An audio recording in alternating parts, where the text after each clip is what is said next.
കടവിലിരുന്ന് പല്ല് തേച്ച് കുളിച്ചു കൊണ്ട് നിൽക്കുന്ന സമയത്ത് ചീങ്കണ്ണി വന്ന് അദ്ദേഹത്തിനെ കാൽ കടിച്ചെടുത്തുകൊണ്ട് പോകുന്നു. ഇത് മകള് കാണും. അതിന് മുമ്പും ഒരു സ്ത്രീയെ ചീങ്കണ്ണി കടിച്ചെടുത്തുകൊണ്ട് പോയി. അന്ന് ഗവൺമെന്റ് ഒരു നടപടിയും അത് സ്വീകരിച്ചിരുന്നില്ല. രാവിലെ 8 മണിയോടുകൂടി ഈ വീഗിലടിക്കും. 5 മിനിറ്റ് കൊണ്ട് ഞങ്ങൾ റെഡിയാകുമ്പോൾ പറയുന്നു 10 പേര് ഇതിൽ തോക്കെടുക്കണം, 10 പേർ ലാത്തി എടുക്കണം. ഞാൻ സ്വമേധയെ പറഞ്ഞു ഞാൻ തോക്കെടുക്കുന്നു പറയും. വില്ലിംഗ് ആയിട്ട് പോയി തോക്കെടുക്കും. ഈ മരണപ്പെട്ടത് അല്ലെങ്കിൽ ഈ കടിച്ചെടുത്തുകൊണ്ട് പോയത് എന്റെ ബന്ധുവോ സുഹൃത്തോ ആയിരുന്നെങ്കിൽ എന്റെ ഫീലിംഗ്സ് എന്തായിരിക്കും? തീർച്ചയായും ഈ ഒരു ചിന്തയാണ് എനിക്ക് തുടക്കത്തിലേ ഉണ്ടായിരുന്നത്. പലപ്പോഴും ഞാൻ എന്റെ സർവീസിനിടയിലും ഈ ചിന്തയിൽ ഊന്നിക്കൊണ്ട് പല കാര്യങ്ങളും ചെയ്തിട്ടുണ്ട്. ഒരുപക്ഷെ മേലുദ്യോഗസ്ഥരുടെ ഉത്തരവില്ലാതെ തന്നെ. അതുകൊണ്ട് തന്നെ പലപ്പോഴും ഞാൻ മേലുദ്യോഗസ്ഥരുടെ അപ്രീതിക്ക് പാത്രമായിട്ടുണ്ട്. വളരെ കെയറോടുകൂടി വളരെ താല്പര്യത്തോടെ ഇരിക്കണം, കിട്ടിയ വെടിവെക്കണം എന്നുള്ള ചിന്ത തന്നെയാണ് എൻ്റെ. അപ്പോൾ അവരെന്നോട് വന്ന് പറഞ്ഞു ഒരു വെടിവെന്ന് വെച്ചുകളയരുത്, കാരണം അതിൻ്റെ പ്രശ്നങ്ങൾ അറിയാൻ നിരുത്സാഹപ്പെടുത്താൻ എനിക്കതിന് കേസെടുത്തു. കേസെടുത്തത് കൊണ്ട് എൻ്റെ ഡിപ്പാർട്ട്മെന്റ് എന്നെ ഒരു അനുമോദനം പോലും നൽകിയില്ല. ഈ സംഭവത്തിന് ശേഷം എന്നെ വിളിച്ചൊരു ഷേക്ക് ഹാൻഡ് പോലും തന്നില്ല എന്നുള്ളതാണ് എൻ്റെ വസ്തുത. മേലുദ്യോഗസ്ഥരിൽ നിന്നും നേരിട്ട പല പീഡനങ്ങളും ബുദ്ധിമുട്ടുകളും തിക്തമായ അനുഭവങ്ങളൊക്കെ ഞാൻ അതിനകത്ത് തെളിവ് സഹിതം ഈ വസ്തുതയും പ്രതിപാദിക്കുന്നുണ്ട്. നമസ്തേ. ഇന്ന് കാട്ടിൽ നിന്ന് നാട്ടിലേക്ക് ഇറങ്ങുന്ന മൃഗങ്ങളും ആ മൃഗങ്ങൾ ഉണ്ടാക്കുന്ന ബുദ്ധിമുട്ടുകളുമൊക്കെ ഏറെ ചർച്ച ചെയ്യപ്പെടുന്ന കാലമാണ്. കാട് കടന്നെത്തുന്ന വന്യജീവികൾ നിരവധി ജീവനുകൾ എടുക്കുന്ന കാഴ്ചകളും വാർത്തകളുമൊക്കെ തന്നെ നമുക്ക് ചുറ്റും കേൾക്കാം. ഈ ഘട്ടത്തിലാണ് 25 വർഷങ്ങൾക്ക് മുൻപ് ഒരു ഐതിഹാസികമായ സംഭവം ഓർമ്മ വരുന്നത്. നെയ്യാർ ഡാമിൽ നിരവധി ആളുകളെ കടിച്ചു കൊന്ന ഒരു ചീങ്കണ്ണിയെ വേട്ടയാടിയ ഒരു പോലീസുകാരൻ്റെ കഥ. ശ്രീ രാജയ്യൻ എന്ന SI ആയി റിട്ടയർ ചെയ്ത ഒരു മനുഷ്യൻ 25 വർഷം മുൻപ് നടത്തിയ ഒരു അതിസാഹസികമായ ഒരു പ്രവൃത്തി, അത് ഒരു നാടിനെ തന്നെ ഏറെക്കാലം രക്ഷിച്ചു എന്നുള്ളതാണ് ഏറ്റവും വലിയ യാഥാർത്ഥ്യം. നമ്മോടൊപ്പം ശ്രീ രാജയ്യൻ ഇപ്പോൾ ചേരുന്നു. നമസ്കാരം. 25 വർഷം മുൻപ് നെയ്യാർ ഡാമിൽ നടന്ന ഒരു ചീങ്കണ്ണി വേട്ട, അത് നടത്തിയ മനുഷ്യനാണ്.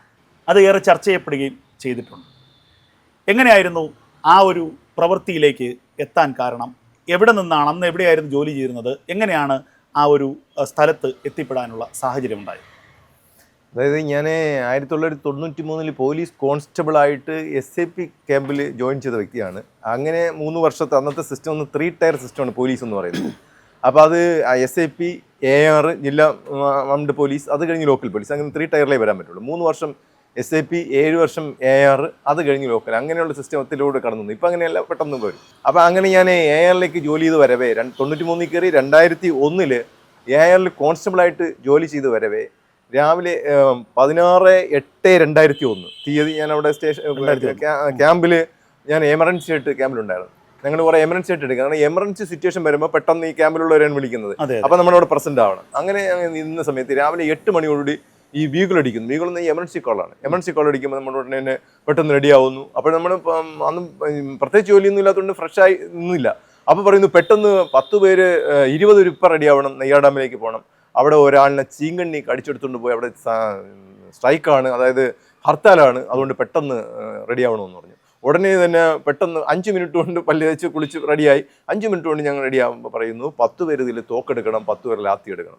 അപ്പോൾ സാധാരണ തോക്കെടുക്കുക എന്ന് പറയുമ്പോൾ നമ്മുടെ പോലീസ് ഉദ്യോഗസ്ഥർ വിമുഖത കാണിക്കും, കാരണം തോക്കും നടപടിയായിട്ട് വലിയ നടപടിക്രമങ്ങളുണ്ട്. പക്ഷേ ഏതെങ്കിലും രീതിയിൽ ഫയർ ചെയ്യാനോ മാത്രമല്ല ഇവനെ കൊണ്ടു നടക്കാൻ ബുദ്ധിമുട്ട്. അപ്പോൾ പല കാര്യങ്ങളുണ്ട് ബാക്ക് ചെയ്യും. അപ്പോൾ അത് നമ്മൾ കണ്ടെത്തുന്ന ഒരു ക്രൈറ്റീരിയ എന്ന് പറയുന്നത് ഏറ്റവും ജൂനിയർ തൊട്ടെടുക്കണമെന്ന് പറയും. ഇങ്ങനെയുള്ള ജൂനിയർ ഉള്ള പോലീസുകാരിൽ ജൂനിയർ പോലീസുകാർ തോക്കെടുക്കണമെന്നാണ് പറയും. പക്ഷെ ഞാൻ സീനിയർ സംഭവിച്ചാലും അവർ അല്ല, ഏറ്റവും ജൂനിയറിൽ പൊതുവേ അവർക്കാണല്ലോ കൂടുതൽ ഉത്തരവാദിത്തം അല്ലെ പണി കൊടുക്കുന്നത്, മറ്റേ സീനിയർ ആയി പോകുന്നില്ല. പക്ഷെ ഞാൻ അന്ന് ആ ഗ്രൂപ്പിൽ സീനിയർ ആണെങ്കിലും ഞാൻ സ്വമേധയെ പറഞ്ഞു ഞാൻ തോക്കെടുക്കുന്നു എന്ന് പറയും. വില്ലിംഗ് ആയിട്ട് പോയി തോക്കെടുക്കും. പുൾത്രോ എന്ന് വെച്ച് കഴിഞ്ഞാൽ ഓയിൽ നിറച്ച് വയ്ക്കും, നമ്മുടെ ഓയിൽ അടിച്ചു വയ്ക്കും, കാരണം തുരുമ്പ് കയറായിരിക്കും വേണ്ടി. അത് വല്ല എടുക്കും, വേറെ എന്തെങ്കിലും ആവശ്യം എടുക്കുമ്പോൾ അത് പുൾത്രൊക്കെ അടിച്ച് ഓയിലൊക്കെ മാറ്റിയെടുക്കുന്നത്, അല്ലെങ്കിൽ തുരുമ്പ് കയറും. അപ്പോൾ ഓയിലൊക്കെ അടിച്ചു വെച്ചേക്കുന്നത്. അപ്പോൾ ഇത് അതുകൊണ്ടാണ് എടുക്കാത്തത്, കാരണം ഇതിന് ഓയിൽ മാറും, ശരീരത്ത് ഓയിലൊക്കെ പറ്റും. അപ്പോൾ അങ്ങനെയുള്ളതുകൊണ്ടാണ് എടുക്കാത്തത്. അപ്പോൾ എന്തായാലും ശരി, ഞാനന്ന് തോക്കെടുക്കുക, എൻ്റെ തോക്കെടുത്ത് ഞാൻ ഓയിലൊക്കെ പുൾത്തുറൊക്കെ അടിച്ച് ക്ലീനൊക്കെ ആക്കി വെച്ച് 10 റൗണ്ടും ഒക്കെ എടുത്ത് ഞങ്ങളോടൊപ്പം ഞങ്ങൾ വണ്ടി കയറുകയാണ്. എന്തായാലും അവിടെ സ്പോട്ടിലെത്തി. ഏകദേശം ഒരു 9 മണിയോടുകൂടി 9:15 ഞങ്ങൾ നെയ്യാർ ഡാം SHO മുമ്പ് ഹാജരായി. അപ്പോൾ അവിടെ വന്നപ്പോൾ പുട്ടുകല്ലെന്ന് പറയുന്ന സ്ഥലത്താണ് ഇന്നത്തെ മായം കടവെന്ന് പറയുന്നത്. മായം കടവെന്നത്. അപ്പോൾ പുട്ടുകല്ലെന്ന് പറയുന്ന സ്ഥലത്ത് ഒരാള്, അദ്ദേഹത്തിന്റെ പേര് ജെയിംസ് എന്ന് വിളിക്കുന്ന സുകുമാരൻ നാടാർ, അദ്ദേഹത്തിന് ജെയിംസ് എന്ന് വിളിക്കും, സുകുമാരൻ നാടാർ എന്ന് വിളിക്കുന്ന ജെയിംസ്, 2 പേരുണ്ട്. അപ്പോൾ അദ്ദേഹം മൈലക്കരക്കാരനാണ്. അദ്ദേഹത്തിൻ്റെ മകളുടെ കുട്ടിയുടെ ഈ മാമോദീസയായിട്ട് ബന്ധപ്പെട്ട് അവിടെ വന്നതാണ്. അതേ മൈലക്കരക്കാരനാണ്. അവിടെ വന്ന് അങ്ങനെ രാവിലെ 6-6:15 മണിയോടുകൂടി ഇദ്ദേഹം കടവിലിരുന്ന് പല്ല് തേച്ച് കുളിച്ചു കൊണ്ട് നിൽക്കുന്ന സമയത്ത് ചീങ്കണ്ണി വന്ന് അദ്ദേഹത്തിനെ കാൽ കടിച്ചെടുത്തുകൊണ്ട് പോകുന്നു. ഇത് മകള് കാണുകയാണ്. സജിനി എന്ന് പറയുന്ന മകൾ അവിടെ സാക്ഷിയാണ്. അവർ രണ്ടുപേരേ ഉള്ളൂ. അവരോട് നിലവിളിക്കുന്നു, പക്ഷെ ഒന്നും ചെയ്യാൻ പറ്റുന്നില്ല. അങ്ങനെയാണ് പുറം ലോകം അറിയുന്ന കിടന്ന് വിളിച്ചു. അപ്പോൾ തന്നെ ചീങ്കണ്ണി കടിച്ചെടുത്തുകൊണ്ട് വെള്ളത്തിൽ കൊണ്ടുപോവുകയും അത് ജനങ്ങൾ വളരെ രോഷത്തോടെ എടുക്കുകയും, കാരണം ഗവൺമെൻറ്റിനെതിരെ അത് ഉള്ള പ്രതിഷേധത്തിൻ്റെ ഭാഗമായിട്ടാണ് അന്ന് അവിടെ ഹർത്താൽ ആചരിക്കപ്പെട്ടത്. അത് ഗവൺമെൻറ്റിനെതിരെയുള്ള പ്രതിഷേധം വരാൻ കാര്യം അതിന് മുമ്പും ഒരു സ്ത്രീയെ ചീങ്കണ്ണി കടിച്ചെടുത്തുകൊണ്ട് പോയി അതേ വർഷം തന്നെ, ഫെബ്രുവരി മാസത്തിൽ, അതേ വർഷം. അപ്പൊ അന്നും ഒരു രാജമ്മ എന്ന് പറഞ്ഞ സ്ത്രീയാണ് അന്ന് കടിച്ചെടുത്തുകൊണ്ട് പോയത്. അന്നും ഗവൺമെന്റ് ഒരു നടപടിയും അതിൽ സ്വീകരിച്ചിരുന്നില്ല. അതിനെ തുടർന്ന്, കാരണം ചീങ്കണ്ണി പിടിക്കാനോ അതിനുവേണ്ടി എന്തെങ്കിലും പ്രിക്കോഷൻസ് എടുത്തിരുന്നില്ല എന്നുള്ള ആക്ഷേപമാണ് ജനങ്ങൾ പ്രകടിപ്പിച്ചുകൊണ്ട് ഈ വയലന്റ് ആയിട്ട് കൊണ്ട് തന്നെ ഈ ഹർത്താൽ ആചരിക്കപ്പെട്ടത്. അപ്പോൾ അതുകൊണ്ട് തന്നെ ഗവൺമെന്റിന് ഇത് മുഖം രക്ഷിക്കാൻ വേണ്ടി ഇതിനെ പിടിക്കുകയോ അല്ലെങ്കിൽ ഈ ആളിനെ രക്ഷപ്പെടുത്തുക വേണ്ട അനിവാര്യ ഘടകമായിരുന്നു. അങ്ങനെയാണ് ഞങ്ങളവിടെ വരുന്നത്. അങ്ങനെ അവിടെ എത്തപ്പെട്ട സാഹചര്യം അതാണ്. ഉടനെ അവിടെ എത്തിയോണ്ട് തന്നെ അദ്ദേഹം പറഞ്ഞു 10 പേര് ഒരു വള്ളത്തിൽ കയറി, തോക്കുള്ള 5 പേര് ഈ വള്ളത്തിൽ കയറുന്നു പറഞ്ഞു. അപ്പോൾ വെള്ളത്തിൽ കയറുന്ന പറയുമ്പോൾ നമ്മൾ ബാക്കിലോട്ട് പല്ലൊക്കെ പറഞ്ഞ് ഞാൻ പെട്ടെന്ന് ചാടി കയറിയിട്ട് അവിടെ വെച്ചാണ് ഞാൻ 5 റൗണ്ട് ലോഡ് ചെയ്യുന്നു ഈ വെള്ളത്തിൽ വെച്ച് തന്നെ. ഈ ലോഡ് ചെയ്യുന്ന പറയുമ്പോൾ ഇത് മേലധികാരികളുടെ അനുവാദത്തോടെ സാധാരണ ലോഡ് ചെയ്യേണ്ടത്? അതെ, അത് അങ്ങനെയാണ് ചെയ്യേണ്ടത്. അതാണ് ഞാൻ പറഞ്ഞു വന്നത്. ഞാൻ ചെയ്ത കാര്യമാണ്. പക്ഷേ യഥാർത്ഥം ചെയ്യേണ്ടത് നടപടിക്രമം ചെയ്ത് കഴിഞ്ഞ് ഞാൻ പറയാം, നടന്ന കാര്യം പറഞ്ഞതിന് ശേഷം പറയാം. അപ്പോൾ എന്തായാലും ലോഡ് ചെയ്തിട്ട് ഞങ്ങൾ 5 പേരെയും ഇതിന് ചുറ്റും തോക്കുള്ളവർ നിർത്തുന്നു. ഞാൻ അതിൽ ഒരു ആളായിട്ട് അങ്ങനെ നിൽക്കുന്നു. അപ്പോൾ ഏകദേശം 9:30 മണിയായി കാണും ഞങ്ങൾ ഇത്രയും ആ പ്രോസസ്സ് എത്തി, ഞങ്ങൾ പോയിന്റിലെത്തിയപ്പോഴും. അപ്പം ഞങ്ങളോട് പറഞ്ഞു ആൾക്കാരെല്ലാം കൂടി നിൽക്കുന്നു, ഈ തടാകത്തിലാണ് സാധനം ഉള്ളത്. അപ്പം എവിടെ പൊന്തുന്നു അറിഞ്ഞൂടെ, കടൽ പോലെ കിടക്കില്ലേ, അങ്ങനെ വെള്ളം അങ്ങനെ കിടക്കുകയാണ്. അപ്പോൾ കുറച്ച് കഴിഞ്ഞപ്പോൾ ഈ എക്കോ ടൂറിസംകാർ നമുക്ക് സപ്പോർട്ടായിട്ട് അവിടെ ഉണ്ട്. എക്കോ ടൂറിസത്തിൻ്റെ പ്രവർത്തകർ വളരെ സജീവമായിട്ടുണ്ടായിരുന്നു. പോലീസിനെ പോലെ തന്നെ അവരും വളരെ സജീവം. ആ എക്കോ ടൂറിസത്തിൻ്റെ ഒരു പ്രവർത്തകൻ, വളരെ സജീവമായ ഒരു പ്രവർത്തകൻ, ഒരു വള്ളത്തിൽ ഒരു വല കൊണ്ട് ഈ ഡാമിന് ഈ തടാകത്തിന് കുറുകെ വല കെട്ടി ഏകദേശം 50 മീറ്ററോളം വരും. ഈ കരയിൽ നിന്ന് 50 മീറ്റർ ഉള്ളിലായിട്ട് ഒരു വല വലിച്ചു കെട്ടി. അപ്പോൾ അത് കെട്ടിയതിൻ്റെ ഉദ്ദേശം എന്ന് പറഞ്ഞാൽ ഈ വല മുറിച്ചങ്ങോട്ട് കടക്കരുത്. ഈ ചീങ്കണ്ണി അതിന് ഇപ്പുറത്ത് തന്നെ അവിടെ തന്നെ ഉണ്ടാകണം. എന്ന് വെച്ചാൽ അത് മുറിച്ച് കടക്കാതിരിക്കാൻ വേണ്ടിയാണ് ഈ വല കെട്ടുന്നത്. ആ വല കെട്ടി അങ്ങനെ നിന്നിട്ട് ഒരു വിവരമില്ല. ജനങ്ങളെല്ലാം കണ്ണിലെണ്ണഴിച്ചിരിക്കുന്നു. ഞങ്ങളും ഇങ്ങനെ നിൽക്കുന്നു. അങ്ങനെ നിന്ന് കുറേ ടയേർഡായി. പക്ഷേ എന്നാലും ഞാൻ വളരെ ക്യൂറിയസ് ആയിട്ടും വളരെ കെയറോടുകൂടി വളരെ താല്പര്യത്തോടെ ഇരിക്കണം, കിട്ടിയ വെടി വയ്ക്കണം എന്നുള്ള ചിന്ത തന്നെയാണ് എൻ്റെ പെർഫോമൻസ് അങ്ങറ്റം വരെ. പക്ഷേ ഇത് എൻ്റെ കൂടെയുള്ള ഗ്രൂപ്പുകാർ എന്നെ ശ്രദ്ധിച്ചു. അപ്പോൾ അവരെന്നോട് വന്ന് പറഞ്ഞു, ഒരു വെച്ച് കളയരുത്, കാരണം അതിൻ്റെ പ്രശ്നങ്ങൾ അറിയാമല്ലോ. ഒരു വെടിവെച്ചാൽ പിന്നെ ഒരുപാട് നടപടിക്രമങ്ങളുണ്ട്, അത് എൻ്റെ പിറകെ തൂങ്ങേണ്ടി വരും, അതുകൊണ്ട് കേസ് വരും. അതൊക്കെ അതുകൊണ്ട് ചാടിക്കറി ഒന്നും വെച്ചുള്ളത് അവരൊക്കെ അത് പറയും എന്നോട് ഒരു പേഴ്സണലി എന്നോട് പറഞ്ഞു. അത് നിരുത്സാഹപ്പെടുത്തലെന്ന് പറയാൻ പറ്റില്ല, സാഹചര്യം എന്നെ ഓർമ്മപ്പെടുത്തിയതാണ് എന്നേ ഞാൻ പറയുന്നുള്ളൂ. അപ്പോൾ ഞാൻ പറഞ്ഞു ശരി ഓക്കെ എന്ന് പറഞ്ഞിട്ട് ഞാനത് നെഗ്ലക്റ്റ് ചെയ്യുകയും എനിക്ക് ഇഷ്ടപ്പെടാതെ ഞാൻ ബോഡി ലാംഗ്വേജ് കൊണ്ട് അത് ഞാൻ അങ്ങ് നിരസിച്ചു. ബോഡി ലാംഗ്വേജ് കൊണ്ട് ഒന്നും പറഞ്ഞു ശരിയെന്ന് പറഞ്ഞിട്ട് ഞാൻ ബോഡി ലാംഗ്വേജ് കൊണ്ട് നിരസിച്ചു. അത് കഴിഞ്ഞിട്ട് ഒരു 12 മണിയായപ്പോൾ നമ്മളിലുള്ള ഗ്രൂപ്പിലുള്ള എല്ലാവരും തളർന്നു. വെള്ളം പോലും കിട്ടുന്നില്ല, ഒരു വെള്ളം പോലും ഇല്ല. കാരണം അന്ന് ഹർത്താലാണ്, തടാകത്തിനകത്താണ് നിങ്ങൾ, മറ്റു ഒരു ബന്ധവുമില്ല. അപ്പോൾ നമ്മൾ നെടുമങ്ങാട് DVSP ഉണ്ടായിരുന്നു, അദ്ദേഹത്തിൻ്റെ പേര് അബ്ദുൽ ഭഗാവ് എന്നാണ് തോന്നുന്ന പേര്. അപ്പോൾ അദ്ദേഹം അവിടെ ഞങ്ങളോട് വിളിച്ചിട്ട് പറഞ്ഞു നിങ്ങൾ ഒരാൾ എൻ്റെ ജീപ്പ് എടുത്തുകൊണ്ട് പോയിട്ടുള്ള ബ്രെഡോ പഴമോ എന്തെങ്കിലും വാങ്ങിച്ചുകൊണ്ടിരാൻ പറഞ്ഞു. അപ്പോൾ ഇത് കേട്ട പാതി കേൾക്കാത്ത പാടി ഞങ്ങളുടെ ഗ്രൂപ്പിലുണ്ട് രാധാകൃഷ്ണൻ എന്ന് പറയുന്ന പോലീസുകാരൻ തോക്കവിടെ ചാരി വെച്ചിട്ട് ഒറ്റ ഓട്ടം വണ്ടി എടുത്തുകൊണ്ട് അദ്ദേഹം ബ്രെഡൊക്കെ വാങ്ങിക്കാൻ പോയി. അങ്ങനെ പോയിട്ട് അദ്ദേഹം തിരിച്ചെത്തിയില്ല. അപ്പോഴും നമ്മളൊരു വെള്ളം പോലും കുടിക്കാതെ വെള്ളം ഇതായിട്ടിരിക്കുന്നു. ഒരു 2:20 മണിയായി കാണാം. അപ്പോൾ ഈ വല അനങ്ങുന്നുണ്ട്, വല അനങ്ങുന്നു ഒരു ഭാഗം. അപ്പോൾ കൊണ്ടുവന്ന് ഈ ചുറ്റുപാടും നൂറുകണക്കിന് ആളുകൾ ഈ ചുറ്റും നിൽക്കുകയാണ്. അപ്പോൾ ഈ വല അനങ്ങി കണ്ടുകൊണ്ടാണ് ഞാൻ അങ്ങ് തോക്ക് പിടിച്ചു, എയിം എടുത്തു. കാരണം എനിക്കിത് ഒന്ന് കണ്ടു കഴിഞ്ഞാൽ ഒന്ന് വെക്കണം, ഈ ഒരു വാശിയിലിരിക്കുകയാണ്. അപ്പോൾ ഇങ്ങനെ ഞാൻ തോക്ക് എടുത്ത ഉടനെ തന്നെ ആ വല അനങ്ങിയ ഭാഗത്ത് ഞാൻ എയിം എടുത്ത് തന്നെ ഇങ്ങനെ എയിം എടുത്ത് വന്നപ്പോൾ തന്നെ തല ഇങ്ങനെ പൊങ്ങുന്നു, ചെറിയൊരു തല കണ്ടു, ശകലം ഒരു പാട്ട് മുകളിലോട്ട് പൊങ്ങിയുണ്ട്, വെടിയും ഇരിക്കുന്നു.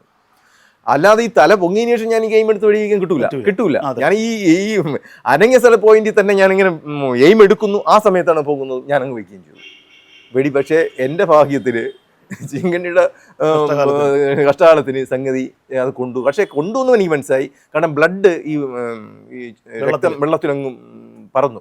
അപ്പോൾ വെടി കൊണ്ടുവന്ന് മനസ്സിലായി. പക്ഷേ ചത്തോ ഇല്ലയോ അത്, കാരണം തലയിൽ തന്നെ കൊണ്ടല്ലോ, ഈ ബോഡി ഭാഗത്ത് എവിടെയും കൊണ്ട് അത് ചാവണമെന്നില്ല, കാരണം ഭയങ്കര കട്ടിയാണ്, തൊലി കട്ടിയാണ്. അപ്പോൾ കൊണ്ടുവന്ന് മനസ്സിലായി. കുറെ കഴിഞ്ഞപ്പോൾ തന്നെ ആളുകൾ ആർത്ത് വിളിക്കുക, അട്ടഹസിക്കുകയൊക്കെ ചെയ്തു, ഭയങ്കര ഈ ചുറ്റും നിന്ന ആളുകളൊക്കെ. അപ്പോൾ കുറെ കഴിഞ്ഞപ്പം ഇത് മലന്നു. ഈ വെള്ളത്തിൽ മലന്നു പൊങ്ങിയപ്പം തന്നെ ഓക്കെ ചത്തു എന്ന് മനസ്സിലായി. ഈ ഇക്കോ ടൂറിസത്തിൻ്റെ ആൾ തന്നെ ഇതിൻ്റെ വലയുടെ ഒരറ്റം അഴിച്ച് ഇതിൻ്റെ പുറത്തൂടെ ഇവനെ ഒന്ന് ചുറ്റി, ഒരു സൈഡിൽ കൂടെ ചുറ്റി, ഇങ്ങനെ വലയിൽ ചുറ്റിയെടുത്തു. ഇവനെ ചുറ്റിയിട്ട് മറു സൈഡിലൂടെ എടുത്ത് ഈ വലയിൽ ചുറ്റിയിട്ട് ഈ വള്ളത്തിനകത്ത് ഇവനെ കയറ്റി. വള്ളത്തിൽ ഈ ഇക്കോ ടൂറിസം അങ്ങനെയാണ് അത് എടുത്തത്. അപ്പോൾ അങ്ങനെ കയറ്റി കൊണ്ടുവരുന്നത് ആളുകൾ പറഞ്ഞു അല്ലല്ല സാറിനെ കൂടെ അതിൽ കയറ്റണമെന്ന് പറഞ്ഞു, എന്നെ കൂടെ ആ അതിൽ കൂടെ കയറ്റണം. അങ്ങനെ എന്നെ കൂടെ അങ്ങനെ അവർ നിർബന്ധിതരാവുന്നു. ഞാനും കൂടെ ആ വള്ളത്തിൽ കയറുന്നു. വള്ളത്തിൽ കയറിയപ്പോൾ തന്നെ ആ കയറുന്ന സമയത്ത് അന്ന് രാജൻ പൊതുവാൾ സാറ്, മാതൃഭൂമിയുടെ അദ്ദേഹമാണ് അറിയപ്പെടുന്ന ഫോട്ടോഗ്രാഫർ. അന്നൊക്കെ അന്ന് ഇതുപോലെ ഈ മീഡിയാസ് ഇതൊന്നുമില്ല, നമ്മുടെ മൊബൈൽ ഫോണോ ഒന്നുമില്ല. അദ്ദേഹം ആണ് അന്ന് അവിടെ വന്ന് ഒരു ഫോട്ടോ എടുക്കുന്നതൊക്കെ. അതാണ് പിറ്റേന്ന് വാർത്ത വന്ന ആ സ്റ്റില്ലാണ് പത്രത്തിൽ ഫോട്ടോ ആയിട്ടൊക്കെ വരുന്നത്. അത് കഴിഞ്ഞ് ഞങ്ങൾ അക്കരെ എത്തിയപ്പം തന്നെ ഇറക്കിയപ്പോൾ ആളുകളെല്ലാം കൂടെ എന്നെ എടുത്തുകൊണ്ട് ഒന്ന് നിർത്തം നിർത്തും. അതൊക്കെ അദ്ദേഹത്തിന്റെ സ്റ്റില്ലിലുണ്ട്, ഫോട്ടോയിലുണ്ടായിരുന്നു. അത് വളരെ എന്നിട്ട് നൃത്തമാടുകയും വളരെ എന്നെ പ്രോത്സാഹിപ്പിക്കുകയൊക്കെ ചെയ്തു. അത് കഴിഞ്ഞ് അന്നൊന്നും എനിക്ക് വലിയ വികാരം അങ്ങനെ വേറെ തോന്നിയൊന്നുമില്ല. എന്തായാലും ആ സംഭവം കഴിയുന്നു. സംഭവം കഴിഞ്ഞിട്ട് പിന്നെ പിറ്റേന്ന് അത് വാർത്ത എല്ലാ പത്രങ്ങളിലും ഫ്രണ്ട് പേജിൽ എൻ്റെ ഫോട്ടോ സഹിതം അത് വാർത്തയാവുക. അങ്ങനെയാണ് രാജൻ എന്ന പോലീസുകാരനെ ആദ്യമായിട്ട് സമൂഹം ശ്രദ്ധിക്കപ്പെടുന്നതും അറിയപ്പെടുന്നത്. പിന്നെ സർവീസിനിടയ്ക്ക് ഒത്തിരി പല സംഭവങ്ങളും ചെയ്തിട്ടുണ്ട്. പല കാര്യങ്ങളും വാർത്തകൾ വന്നിട്ടുണ്ട്. പിന്നെ വളരെ അഭിമാനകരമായ നേട്ടം കൈവരിച്ചത്, അതായത് 31.5 വർഷത്തെ സർവീസിന് ശേഷം ഞാൻ കഴിഞ്ഞ 2024 മെയ് 31 സർവീസിൽ നിന്ന് സബ് ഇൻസ്പെക്ടർ എന്ന ആ പദവിയിലൂടെ പുറത്തിറങ്ങി. അത് വർക്കല സ്റ്റേഷനിൽ നിന്നായിരുന്നു. അത് വളരെ ഗ്രാൻഡായ ഒരു റിട്ടയർമെൻറ്റ് ഫംഗ്ഷനാണ് എനിക്ക് വർക്കല പോലീസ്, പ്രത്യേകിച്ച് ശ്രീകുമാർ സരസ്വച്ചോ അതിൻ്റെ നേതൃത്വത്തിൽ തന്നത്. അത് വളരെ എന്നും ഓർക്കുന്ന ഒരു സംഭവമാണ്. അതിനുശേഷം ഞാനിപ്പോഴേ ഈ ഇറങ്ങിയതിന് ശേഷം ഒരു പുസ്തകം എഴുതി. അതാണ് എൻ്റെ കയ്യിരിക്കുന്ന ഈ പുസ്തകം, ഒരു പോലീസിൻ്റെ അനുഭവക്കുറിപ്പുകൾ. എൻ്റെ ഈ സംഭവമൊക്കെ അതിനകത്ത് വിവരിക്കുന്നുണ്ട്. നിർണായകമായ പല സംഭവങ്ങളും ഇതിനകത്ത് ഞാൻ വിവരിക്കുന്നുണ്ട്. പല മേലുദ്യോഗസ്ഥരിൽ നിന്നും നേരിട്ട പല പീഡനങ്ങളും ബുദ്ധിമുട്ടുകളും, ഈ മേലുദ്യോഗസ്ഥർ ചില വ്യക്തികൾ, എല്ലാവരും ഞാൻ പറയുന്നില്ല, വ്യക്തികളിൽ നിന്നുണ്ടായ തിക്തമായ അനുഭവങ്ങളൊക്കെ ഞാൻ അതിനകത്ത് തെളിവ് സഹിതം ഈ പുസ്തകം പ്രതിപാദിക്കുന്നുണ്ട്. പിന്നെ ഒരു കാര്യം കൂടെ എടുത്തു പറയട്ടെ, അന്ന് ആ വെടിവെക്കാൻ എന്നെ പ്രചോദിപ്പിച്ച് നേരത്തെ ചോദ്യം ചോദിച്ചല്ലോ, നടപടിക്രമം വേണ്ടെന്ന് ചോദിച്ചിരുന്നല്ലോ. അപ്പം നടപടിക്രമം എന്ന് പറയുന്നത് ഒരു ലോഡ് ചെയ്യണമെങ്കിൽ, ഒരു തോക്കിൽ റൗണ്ട് വയ്ക്കണമെങ്കിൽ കമാൻഡിൽ മേലുദ്യോഗസ്ഥന് അനുവാദമില്ല, ചെയ്യാൻ പാടില്ല. അപ്പോൾ തോക്ക് തയ്യേണ്ടത് തൊട്ട് ഒരാളിനെ വെടിവെക്കാനുള്ളൊരു പ്രിക്കോഷൻസ്, ഒരു തയ്യാറെടുപ്പ് നടത്തണമെങ്കിൽ തന്നെ മേലുദ്യോഗസ്ഥൻ്റെ കമാൻഡ് ഉത്തരവ് വേണം. പക്ഷേ ഇവിടെ ഞാൻ അതൊന്നും പാലിക്കപ്പെട്ടില്ല. 2 ഫയർ ചെയ്യാൻ വളരെ വ്യക്തമായി ഫയറിംഗ് ഓർഡർ തരണം. അപ്പോൾ ഇതൊന്നും ഇല്ലാതാണ് ചെയ്തത്. പക്ഷെ പിന്നീട് ഈ വെടിവെച്ചതിന് ശേഷം അവിടുത്തെ വൈൽഡ് ലൈഫ് വാർഡൻ്റെ കയ്യിൽ നിന്നും ഒരു വെള്ള പേപ്പറിൽ ഒപ്പിട്ട് വാങ്ങി എനിക്ക് ഒരു കോപ്പി തരികയുണ്ടായി. അതിനൊരു വാല്യൂ ഇല്ല. വെള്ള പേപ്പറിൽ ഇങ്ങനെ ഒരു ഒപ്പിട്ട് തരിക എന്ന് പറഞ്ഞാൽ അത് വെടിവെക്കാൻ ഉത്തരവ് തരാൻ അദ്ദേഹത്തിന് അധികാരമില്ല. മാത്രമൊന്നുമല്ല, ഒരു നടപടിക്രമം പാലിക്കാൻ വേണ്ടി അങ്ങനെ ചെയ്തു. കാരണം മാത്രമല്ല ഇതിന് മാധ്യമ ശ്രദ്ധ പറ്റുകയും ജനങ്ങളുടെ സപ്പോർട്ട് എനിക്കുണ്ട്. കാരണം അവിടെ ജനങ്ങൾ ഒന്നടങ്കം പറഞ്ഞു, സാർ ഇതെന്തുണ്ടെങ്കിൽ ഞങ്ങൾ കൂടെ ഉണ്ട്. ആ പഞ്ചായത്ത് പറഞ്ഞു, പഞ്ചായത്തിലുള്ള എല്ലാ ആൾക്കാരും എന്നോട് വന്നു പറയും ഇതിന് എന്ത് കേസ് വന്നാൽ ഞങ്ങളുണ്ട്. പക്ഷേ നടപടിക്രമത്തിൻ്റെ ഭാഗമായിട്ട് എനിക്കതിന് കേസെടുത്തു. കുറച്ച് കേസെടുത്തിട്ട് അതുകൊണ്ട് തന്നെ കേസെടുത്തത് കൊണ്ട് എൻ്റെ ഡിപ്പാർട്ട്മെന്റ് എന്നെ ഒരു അനുമോദനം പോലും നൽകിയില്ല. ഈ സംഭവത്തിന് ശേഷം എന്നെ വിളിച്ചൊരു ഷേക്ക് ഹാൻഡ് പോലും തന്നില്ല എന്നുള്ളതാണ് എൻ്റെ വസ്തുത. അതിനുശേഷം ഈ കേസ് നടപടിക്രമത്തിന്റെ ഭാഗമായിട്ട് എടുത്താണ്. പക്ഷെ അവർക്ക് പ്രൊസീഡ് ചെയ്ത് കൊണ്ടുപോകാൻ എനിക്കെതിരെ ഇങ്ങനെ കേസെടുത്ത് നടപടിക്ക് വിധേയമാക്കി എന്ന് പറഞ്ഞാൽ മാധ്യമങ്ങളും ജനങ്ങളും വിടൂല, അവിടെയുള്ള ആളുകൾ വിടൂല. അപ്പം അങ്ങനെ ഒരു സാഹചര്യം മനസ്സിലാക്കിക്കൊണ്ടായിരിക്കണം. എന്തായാലും 2-3 മാസം കഴിഞ്ഞപ്പോൾ കേസ് എഴുതി കളഞ്ഞു, FID ആക്കും എന്ന് പറയും. ഫർദർ ആക്ഷൻ ഡ്രോപ്പ് ആക്കി കഴിഞ്ഞതിന് ശേഷമാണ് എനിക്ക് ഡിപ്പാർട്ട്മെന്റ് 50 രൂപ ക്യാഷ് റിവാർഡ് തന്നത്. അതിന് ശേഷം 50 രൂപ. അപ്പോൾ പക്ഷേ എനിക്ക് 50 രൂപ അല്ല എൻ്റെ പ്രശ്നം. എൻ്റെ യൂണിറ്റ് പോലും എന്നെ വിളിച്ച് ഒരു ഷേക്ക് തന്നില്ല, ഒരു ആദരവ് വന്നില്ല എന്നതാണ് ഇപ്പം എന്നെ അതിശയിപ്പിക്കുന്ന കാര്യം. ഇങ്ങനെ ഒരു കാര്യമൊക്കെ ചെയ്യുമ്പോൾ അത് എനിക്ക് കിട്ടുന്ന ഒരു അനുമോദനത്തിൽ ഉപരി മറ്റ് പോലീസുകാർക്ക് പ്രചോദനം നൽകും ഇങ്ങനെയുള്ള കാര്യങ്ങൾക്ക്. നോക്കൂ, ഞാനിവിടെ ചെയ്തത് ഞാൻ റിസ്ക് എടുത്താണ് ചെയ്തത്, എനിക്കൊരു ഉത്തരവില്ല. അപ്പം അതിൻ്റെ സിസ്റ്റത്തിനാണ് അതിൻ്റെ ബെനിഫിറ്റ്, അല്ലെങ്കിൽ അതിൻ്റെ ആ പേര് എനിക്കും ഉണ്ട് എങ്കിൽ പോലും അതിലുപരി ആ എൻ്റെ സിസ്റ്റത്തിനാണ് കിട്ടുന്നത്. അങ്ങനെ സിസ്റ്റത്തിന് കിട്ടുമ്പോൾ ഇത് പ്രൊമോട്ട് ചെയ്യണ്ടേ എന്നുള്ളതാണ്. എനിക്കൊരു അത് ചെയ്തിരുന്നില്ല എന്നും കൂടെ ഈ അവസരത്തിൽ പറയുകയാണ്. എന്തായാലും പരാതിയൊന്നുമില്ല, പക്ഷെ എന്നാലും ആ വസ്തുത സൂചിപ്പിച്ചെന്ന് മാത്രമേ ഉള്ളൂ. അല്ല, ഞാനത് ചോദിക്കാനിരിക്കായിരുന്നു. ഇത് ഇത്രയും വലിയ മാധ്യമ ശ്രദ്ധ നേടിയ ഒരു സംഭവം ഉണ്ടായിരുന്നിട്ട് അപ്പോൾ ഞാൻ വിചാരിച്ചു നമ്മുടെ സേന അങ്ങേ വിളിച്ച് DGP തന്നെ ചിലപ്പോൾ നേരിട്ട് അഭിനന്ദിച്ച് കാണുമെന്നാണ് ഞാൻ കരുതിയത്. അങ്ങ് പറഞ്ഞപ്പോഴാണ് ഇപ്പോൾ. പക്ഷേ ഇപ്പോഴത്തെ സാഹചര്യത്തിലാണ് ഒരു വിഷയമൊക്കെ സംഭവിക്കുന്നത്. അന്ന് പിന്നെ മൊബൈൽ ഫോൺ ഇല്ല, ഒന്നുമില്ല. അന്നൊരു ഫോട്ടോ എടുക്കണമെങ്കിൽ പക്ഷെ അന്ന് വാർത്ത വന്നത് അന്ന് TV ചാനൽ ഫസ്റ്റിലുണ്ടാകുന്നത് നമ്മളെ ഏഷ്യാനെറ്റ് TV ചാനൽ. അതിൽ ഇത് കുറച്ച് പാട്ടൊക്കെ എങ്ങനെയോ അവർ പിടിക്കുകയും അത് വിദേശത്തുള്ളവരൊക്കെ ആ വെടിയുടെ ഒച്ചയൊക്കെ കേൾക്കുകയൊക്കെ ചെയ്തു. എന്നെ വിളിച്ചില്ല, അന്ന് എന്നെ നേരിട്ട് വിളിക്കാനല്ല, ക്യാമ്പിൽ വിളിക്കുകയും ക്യാമ്പിലെ ഫോണിൽ വിളിച്ച് പലരൊക്കെ അപ്രിസിയേഷനൊക്കെ അറിയിച്ചു. പക്ഷെ അത് എന്നിൽ എത്തിയിട്ടില്ല, എന്നോട് പറയില്ല, എങ്ങനെ ചിലർ വിളിച്ചൊന്നും അവർക്ക് അറിയില്ല ആരാണ് വിളിക്കുന്നത്. അപ്പൊ എൻ്റെ ഫോണില്ല, അന്ന് ഈ മൊബൈൽ ഫോണൊക്കെ വരുന്നതൊക്കെ തന്നെ ഞാൻ മൊബൈൽ ഫോൺ എടുക്കുന്നത് 2006-ലാണ്, 5-6 കാലഘട്ടങ്ങളിലാണ്. ഞാൻ ലാൻഡ് ഫോൺ എടുക്കുന്നത് 2002-ലാണ്, വീട്ടിൽ ലാൻഡ് ഫോൺ കിട്ടുന്നത്. അപ്പോൾ അത് കമ്മ്യൂണിക്കേഷൻ മറ്റ് സൗകര്യങ്ങളൊന്നുമില്ല. അപ്പോൾ എന്തെങ്കിലും ഫോട്ടോ എടുക്കണമെങ്കിൽ ഇതുപോലെ ക്യാമറമാൻ വന്ന് നമ്മുടെ ഫോട്ടോ എടുക്കണം. അപ്പോൾ ആ സാഹചര്യത്തിലാണ് അങ്ങനെ ചെയ്തത്. അപ്പോൾ അത്ര റിസ്ക് എടുക്കുന്നു പറഞ്ഞാൽ ഇവിടെയും പ്രശ്നം എന്ന് പറയുന്നത് റിസ്ക് എടുക്കാനുള്ള മനസ്സാണ്. എന്നെ എന്തുകൊണ്ട് വെടിവെപ്പിച്ചു അല്ലെങ്കിൽ വെടിവെക്കാൻ എനിക്ക് പ്രചോദനമായ ഘടകം എന്തെന്ന് വെച്ചാൽ എനിക്കതിന് ഉത്തരവെന്ന് പറയുന്നത് ഈ മരണപ്പെട്ടത് അല്ലെങ്കിൽ ഈ കടിച്ചെടുത്തുകൊണ്ട് പോയത് എൻ്റെ ബന്ധുവോ സുഹൃത്തുവോ ആയിരുന്നെങ്കിൽ എൻ്റെ ഫീലിങ്സ് എന്തായിരിക്കും? തീർച്ചയായിട്ടും ഈ ഒരു ചിന്തയാണ് എനിക്ക് തുടക്കത്തിലേ ഉണ്ടായിരുന്നത്. കാരണം എനിക്കല്ലേ ഇതിന് അവസരമുള്ളൂ. ഇത്രയും പേര് കൂടി നിന്നാലും അവർക്ക് ആർക്കെങ്കിലും ഇതിനെ വെടിവെക്കാനോ പിടിക്കാനുള്ള അവസരമുണ്ടോ? അല്ലെ പറ്റുമോ? ഇല്ല. ഞങ്ങൾ 5 പേരിൽ ഒരുത്തരാണ് ഞാൻ, അല്ലെങ്കിൽ ഞങ്ങൾ 5 പേരിൽ ഒരാൾ ചെയ്തില്ലെങ്കിൽ ഈ എൻ്റയർലി സിസ്റ്റം നിൽക്കുന്നത് ഇത്രയൊക്കെ പ്രഹസനമായി മാറും. അതെ അതെ അതെ. അപ്പോൾ ആ ഒരു ചിന്തയാണ് എന്നിൽ അത് ഇത് പലപ്പോഴും ഞാൻ എൻ്റെ സർവീസിനിടയിലും പലപ്പോഴും ഇങ്ങനെയുള്ള ഈ ചിന്തയിൽ ഊന്നിക്കൊണ്ട് പല കാര്യങ്ങളും ചെയ്തിട്ടുണ്ട്. ഒരുപക്ഷെ മേലുദ്യോഗസ്ഥരുടെ ഉത്തരവില്ലാതെ തന്നെ. അതുകൊണ്ട് തന്നെ പലപ്പോഴും ഞാൻ മേലുദ്യോഗസ്ഥരുടെ ഈ അപ്രീതിക്ക് പാത്രമായിട്ടുണ്ട് പലപ്പോഴും. അതൊക്കെ ഈ പുസ്തകത്തിൽ ഒത്തിരി സംഭവങ്ങളൊക്കെ ഇതിനകത്ത് വിവരിക്കുന്നുണ്ട്. അതും ആരും കുറ്റപ്പെടുത്താനല്ല, പക്ഷെ നമ്മളുടെ സർവീസ് സമൂഹത്തിന് ഗുണകരമാവുന്ന രീതി നമുക്ക് എന്ത് ചെയ്യാൻ പറ്റും, ആ ചിന്തയിൽ വന്നൊരു സംഗതിയാണ്. ഇത് അങ്ങനെയാണ്. ഫയറിംഗ് നേരത്തെ പരിശീലിച്ചിട്ടുണ്ടായിരുന്നോ അതോ ട്രെയിനിങ് സമയത്താണോ? അതെ, ട്രെയിനിങ് സമയത്ത് എല്ലാ പോലീസ് ഉദ്യോഗസ്ഥനും ട്രെയിനിങ് 9 മാസം ട്രെയിനിങ്ങിനിടയിൽ കമ്പൾസറി ആയിട്ട് 2 ഫയറിംഗ് പ്രാക്ടീസ് 2 അത് 2 വിജയിച്ചിരിക്കണം. അപ്പോൾ ഇത് 303 ഇതിന്റെ പ്രത്യേകത, ഞാൻ വെടിവെച്ച തോക്കിന്റെ പ്രത്യേകത 303 റൈഫിൾ എന്ന് പറയുന്നത് 1 by 1 ഒന്ന് ഓരോന്നിട്ട് അടിക്കാൻ പറ്റുള്ളൂ. പക്ഷേ ഇതിന് ഹൈ റേഞ്ചാണ്, ഭയങ്കര പവറാണ്, പുള്ളിംഗ് പവറാണ്, ഹൈ റേഞ്ചാണ്. കൊണ്ടുകഴിഞ്ഞ സംഗതി ഓക്കെ. റിവോൾവർ എന്ന് വെച്ചാൽ അതല്ല, ഈ ക്ലോസ്ഡ് റേഞ്ചാണ്, ഹൈ പോകില്ല, അതിന് ഇത്രയും പവറില്ല. ഇത് പക്ഷേ 1 by 1 ആയിട്ട് അടിക്കാൻ പറ്റുള്ള എയിമാണ്. പക്ഷേ നേരത്തെ പറഞ്ഞല്ലോ, എനിക്കിത് വെടിവെക്കാൻ പറ്റിയത് ആ വല ഉള്ളത് വല അനങ്ങിയതുകൊണ്ടാണ്. വല കെട്ടിയിരുന്നില്ലെങ്കിൽ ഈ സംഭവം വിജയിക്കില്ലായിരുന്നു. പിന്നെ വേറൊരു കാര്യം കൂടെ, ഈ വെടി ഒരുപക്ഷെ ആ മനുഷ്യന്റെ ദേഹത്താണ് കൊണ്ടെങ്കിൽ കഥ മാറും. അതുകൊണ്ടാണ് ആരും വെടിവെക്കാൻ തയ്യാറാവാത്തത്. അപ്പോൾ എങ്കിൽ പറയും പിന്നെ പോസ്റ്റ്മോർട്ടം നടക്കും. അപ്പോൾ ഈ വെടിയുടെ ഇത് മരണകാരണം വെടി കൊണ്ടാണെന്ന് പറഞ്ഞു കഴിഞ്ഞാൽ ചിത്രം മാറി. അന്ന് ജെയിംസിന്റെ മൃതശരീരം കിട്ടിയായിരുന്നു? അതേ സ്പോട്ടിൽ നിന്ന് കിട്ടി. അതെ, ഞാൻ മരിച്ചിരുന്നു. പിന്നെ പൊങ്ങിയില്ലല്ലോ, വെള്ളത്തിൽ ആയല്ലേ. ഈ ചീങ്കണ്ണിക്ക് 4-5 മണിക്കൂർ വെള്ളത്തിനകത്ത് തന്നെ ഈ കിടക്കാൻ സർവേ പറ്റും. അതിനകത്ത് നിന്ന് അതിന് ശ്വാസം എടുക്കാൻ പറ്റുമായിരിക്കും. എന്തായാലും 4-5 മണിക്കൂറൊക്കെ അതിനൊക്കെ വല്ലപ്പോഴൊക്കെ പൊങ്ങി വരുള്ളൂ, എപ്പോഴും അങ്ങനെ പൊങ്ങണമെന്നില്ല. പിന്നെ വെള്ളത്തിനകത്ത് ഭയങ്കര ശക്തിയാണ്. വെള്ളത്തിന് കരയെ കിടക്കുമ്പോൾ ഭയങ്കര ശക്തിയാണ്. കരയെ കിടക്കുമ്പോൾ നമ്മൾ ചത്തതുപോലെയൊക്കെ കിടക്കും, പക്ഷേ വെള്ളത്തിനകത്ത് ഭയങ്കര ശക്തി. പക്ഷേ ഇത് പറയുമ്പോൾ ഒരു കാര്യം കൂടെ പറയാം. എൻ്റെ ഗ്രൂപ്പിലുണ്ടായിരുന്ന പോലീസ് ഉദ്യോഗസ്ഥരിൽ ഒരാൾ ഇന്ന് കന്റോൺമെന്റ് AC ആണ്. എന്റെ കൂടെ ഉണ്ടെന്ന് ജയചന്ദ്രൻ സാർ എന്നത് പറയുന്നുണ്ട്. ജയചന്ദ്രൻ അന്ന് പോലീസ് ഉദ്യോഗസ്ഥരാണ് എന്നോടൊപ്പം, എന്റെ തൊട്ട് ജൂനിയറാണ് ആയിരുന്നു. പക്ഷെ അതിനുശേഷം അദ്ദേഹം ഡയറക്റ്റ് SI ആയിട്ട് കയറുകയും 2006 പാലോട് അദ്ദേഹം SHO ആയിരുന്നപ്പോൾ എനിക്ക് അദ്ദേഹത്തിന്റെ കീഴിൽ പാലോട് അദ്ദേഹത്തിന്റെ കീഴിൽ അദ്ദേഹം SHO ഞാൻ അദ്ദേഹത്തിന്റെ കീഴിൽ ജോലിയുള്ള അവസരം കിട്ടുകയും പിന്നെ അദ്ദേഹം വെഞ്ഞാറോട് പോലീസിന്റെ CA ആയിട്ട് വന്നപ്പോഴും എനിക്ക് അദ്ദേഹത്തിന്റെ കീഴിൽ വലിയ അവസരം കിട്ടി. ഇന്ന് അദ്ദേഹം കന്റോൺമെന്റ് AC ആണ്, അസിസ്റ്റന്റ് കമ്മീഷണർ കന്റോൺമെന്റ് നിലവിൽ. അപ്പോൾ അങ്ങനെ ഹൈ പോസ്റ്റ്. അതുപോലെ തന്നെ നമ്മുടെ ജില്ലാ പോലീസ് മേധാവി പ്രശാന്ത് ഗാണി സാറ്, അദ്ദേഹം അന്ന് ഈ പറയുന്ന എൻ്റെ സംഭവം, അതായത് ഞാൻ വെടിവെക്കുന്നത് ഓഗസ്റ്റ് 16 അദ്ദേഹം ഫെബ്രുവരിയിൽ അവിടെ SHO ആയിരുന്നു ഈ നെയ്യാടാം. അപ്പൊ അദ്ദേഹമാണ് ഈ രാജമ്മ എന്ന് പറയുന്ന സ്ത്രീയെ കടിച്ചെടുത്തുകൊണ്ട് പോയപ്പം അദ്ദേഹം SHO ആയിരുന്നു. അദ്ദേഹം റിവോൾവർ കൊണ്ട് വെടിവെക്കുന്നു, നമ്മുടെ ജില്ലാ പോലീസ് മേധാവി നിലവിലെ പ്രശാന്ത് സാറ്. പക്ഷെ അന്ന് അത് അതിനെ കൊല്ലാൻ പറ്റിയില്ല. പക്ഷെ അദ്ദേഹം അന്ന് വെടിവെക്കുന്നു. ഫസ്റ്റിൽ യഥാർത്ഥത്തിൽ ചീങ്കണ്ണിയെ ആദ്യമായിട്ട് വെടിവെക്കുന്നത് അദ്ദേഹമാണ്, അത് ഫെബ്രുവരിയിൽ. പക്ഷെ അത് കൊണ്ടില്ല. അത് അങ്ങനെ ആ രാജമ്മ മരിക്കുന്നു, ആ സംഭവത്തിൽ മരിക്കുന്നു. ഇത് 2ാമത്തെ മരണമാണ് നടക്കുന്നത്. പക്ഷെ ഒരുപാട് ആളുകളുടെ കൈയും കാലും ഒക്കെ അടിച്ചെടുത്തു പോവുകയും അംഗഭംഗപ്പെടുകയൊക്കെ ചെയ്ത ഒരുപാട് സംഭവങ്ങൾ. കാരണം ലാൻഡ് സ്ലൈഡിങ് ഉണ്ട്. 2002 അവിടെ ഭൂമി വലിച്ചു 42 പേര് ഒരു വീട്ടിൽ വന്ന്, ഒരു വീട്ടില് അദ്ദേഹത്തിന്റെ പേര് ഞാൻ ഓർക്കുന്നില്ല, മറന്നുപോയി. അപ്പൊ ആ വീട് തന്നെ ഒലിച്ചുപോയി. അപ്പൊ അതിന് ആദ്യത്തെ പ്രവർത്തനത്തിന്റെ ഭാഗമായിട്ട് പോലീസിന്റെ ഭാഗമായിട്ട് എനിക്ക് അവിടെ പോകാൻ പറ്റി. ഞാനും അവിടെ എത്തി. അപ്പോൾ അവിടെ പിന്നെ കുറെ തുടർന്ന് അവിടെ ഡ്യൂട്ടി നോക്കാനൊക്കെ ഇടയായി. ആളുകളോട് പരിചയപ്പെടാനും പറഞ്ഞു. ഞാൻ ചെങ്കണ്ണി വെടിവെച്ചെന്ന് പറയുമ്പോൾ എൻ്റെ ഭാഗമായിട്ട് ആളുകളൊക്കെ വന്ന് എന്നെ ഇങ്ങോട്ട് പരിചയപ്പെടും. കുറേ ആളുകളോട് ഇൻട്രാക്ട് ചെയ്തതിൻ്റെ ഭാഗമായിട്ട് അവരുടെ കൈ കടിച്ചെടുത്തുന്ന, കാല് കടിച്ചെടുത്തുന്ന, ഈ മാംസള ഭാഗം എന്നാൽ കടിച്ചവൻ വിടൂല, അവൻ കൊണ്ടുപോകും. അങ്ങനെ കടിച്ചെടുത്തു. അങ്ങനെ ഉള്ള ഒത്തിരി ആളുകളെ എനിക്ക് കാണാനും അവരോട് സംസാരിക്കാനും ഒക്കെ അവസരം കിട്ടിയിട്ടുണ്ട്. എനിക്കൊന്ന് ഇപ്പോഴും അവിടെ ആ നീർഡാം ഭാഗത്ത് ഇത്തരം പ്രശ്നങ്ങളുണ്ട് എന്ന് തോന്നുന്നു അല്ലേ? അല്ല, അതിൽ ഈ സംഭവം ഞാൻ വെടിവെച്ചതിന് ശേഷം ഗവൺമെന്റ് തന്നെ ഇവർക്ക് ലൈസൻസ്, എക്കോ ടൂറിസംകാർക്ക് ലൈസൻസ് കൊടുത്തു ഇവരെ ഇതിനെ പിടിക്കാൻ വേണ്ടി.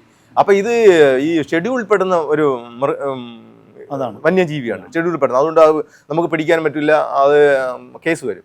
അപ്പോൾ ഈ ഗവൺമെന്റ് തന്നെ പറഞ്ഞു ഈ 4500 രൂപ ഒരെണ്ണത്തിന് പിടിക്കുന്നതിന് ഗിഫ്റ്റ് റിവാർഡ് പ്രഖ്യാപിച്ചു. അങ്ങനെ ഇവർ കുറേ പിടിച്ചു മാറ്റി. മാത്രമല്ല അതിൻ്റെ വാല് നല്ലൊരു ഇറച്ചിക്ക് ഉപയോഗിക്കുന്ന ഒരു സംഭവം എന്നാണ് പറഞ്ഞു കേട്ടിട്ടുള്ളത്. അപ്പോൾ അന്ന് ഞാൻ വെടിവെച്ചിട്ട സാധനത്തിനും കുറേ കഴിഞ്ഞ് നോക്കിയാൽ വാല് കാണാനില്ല, വാല് വിട്ടെടുത്തുകൊണ്ട് പോയി. അങ്ങനെ സംഭവം ഉണ്ടായി. അപ്പോൾ അവിടെ ഈ എക്കോ ടൂറിസംകാർ കുറേ പിടിച്ചു. അപ്പോൾ പിടിച്ചിട്ട് ഇപ്പം അങ്ങനെ ചീങ്കണ്ണി ശല്യം അതിനുശേഷം അങ്ങനെ കേൾക്കാനില്ല. എക്കോ ടൂറിസംകാർ ഒത്തിരി പേര്. ഇത് ഈ സംഭവം അവിടെ ഉണ്ടാകാൻ കാര്യം എന്ന് വെച്ചാൽ പണ്ട് KP നൂറുദ്ദീൻ എന്ന് പറയുന്ന ഒരു മിനിസ്റ്റർ ഉണ്ടായിരുന്നു, നമ്മുടെ കേരള മിനിസ്റ്റർ. അദ്ദേഹം ഫോറസ്റ്റ് മിനിസ്റ്റർ ആയിരുന്നു. അപ്പോൾ അദ്ദേഹം അവിടെ ചീങ്കണ്ണി പാർക്കുണ്ട്. ചീങ്കണ്ണി പാർക്കിന് ഈ ആഹാരം കൊടുക്കാനൊന്നും ഗവൺമെൻറ് കഴിയാതെ വരും. ഇത് പെരുകി വന്നപ്പോഴേ യവനെ ഈ ഡാമിലേക്ക് തുറന്നു വിടുകയാണ് ചെയ്തത്. അങ്ങനെയാണ് അവിടെ ഇത് വരാൻ കാര്യം. മാത്രമല്ല അന്ന് ഗവൺമെൻറ് കണ്ട കാര്യം എന്ന് പറയുന്നത് അതിലെ ഈ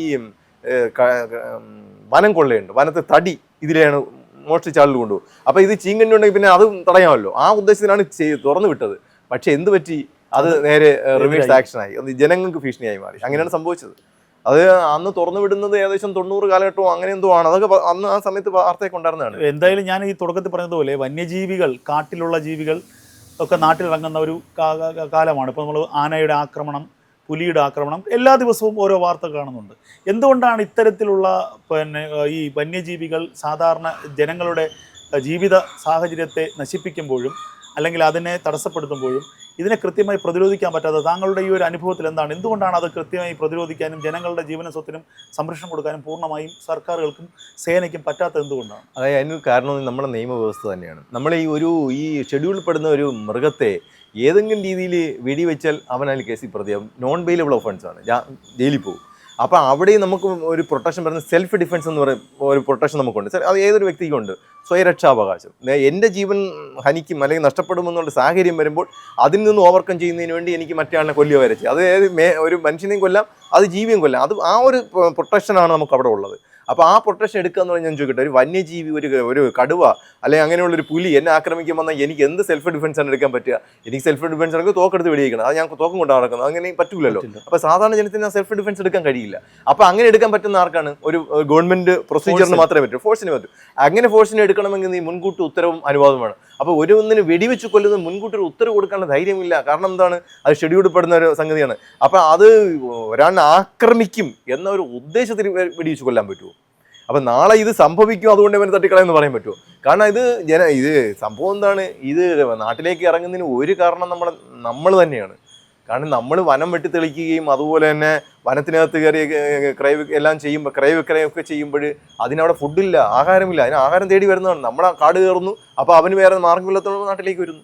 ഇതാണ് ഇതിൻ്റെ വേറെ ഫാക്ട്. പക്ഷേ ഇതിന് ആഹാരം കൊടുത്താന്ന് വെച്ചാൽ നാച്ചുറലായിട്ട് അത് മേഞ്ഞ് നടക്കുന്നൊരു സംഗതിയാണ്, അല്ലെങ്കിൽ ഹണ്ട് ചെയ്ത് ജീവിക്കുന്നൊരു കാര്യമാണ്. അതുകൊണ്ട് നമ്മൾ ഫുഡ് ഇട്ട് കൊടുത്താൽ അത് അങ്ങനെ ഒരിടത്ത് കിടക്കുന്നതല്ല. ഇത് പല കാരണങ്ങളും ഉണ്ട്. അത് നമ്മളെല്ലാം ഗവൺമെൻറ്റിന് മാത്രം കുറ്റപ്പെടുത്തേണ്ടതല്ല. ഇന്നസെൻ്റ് ആണ് ഗവൺമെൻറ്റും, ആ കാര്യത്തിലൊക്കെ ഇന്നസെൻ്റ് എന്നേ പറയാൻ പറ്റുള്ളൂ. നിയമവലി അത്ര ശക്തമാണ്. തീർച്ചയായിട്ടും ഒരു പോലീസ് ഉദ്യോഗസ്ഥൻ്റെ അനുഭവ സാക്ഷ്യമാണ് നമ്മൾ കേട്ടത്. 25 വർഷങ്ങൾക്ക് മുൻപ് നെയ്യാർ ഡാമിൽ നടന്ന ഒരു ആക്ഷൻ, അതായത് 2 മനുഷ്യരെ ക്രൂരമായി കടിച്ചു കൊന്ന നരഭോജിയായിട്ടുള്ള ഒരു ചീങ്കണ്ണിയെ സ്വന്തം ഇച്ഛാശക്തി കൊണ്ട് തന്നെ സ്വന്തം ഇഷ്ടപ്രകാരം ഒരു ഫോഴ്സിൻ്റെ പോലും അനുമതിയില്ലാതെ ജനങ്ങൾക്ക് വേണ്ടി, അവരുടെ ജീവന് വേണ്ടി വെടിവെച്ച് വധിച്ച ഒരു ഉദ്യോഗസ്ഥൻ ശ്രീ രാജയ്യൻ, അദ്ദേഹമാണ് നമ്മോട് ഇത്രയും സമയം സംസാരിച്ചത്. എന്തായാലും നന്ദി സർ. Okay, thank you.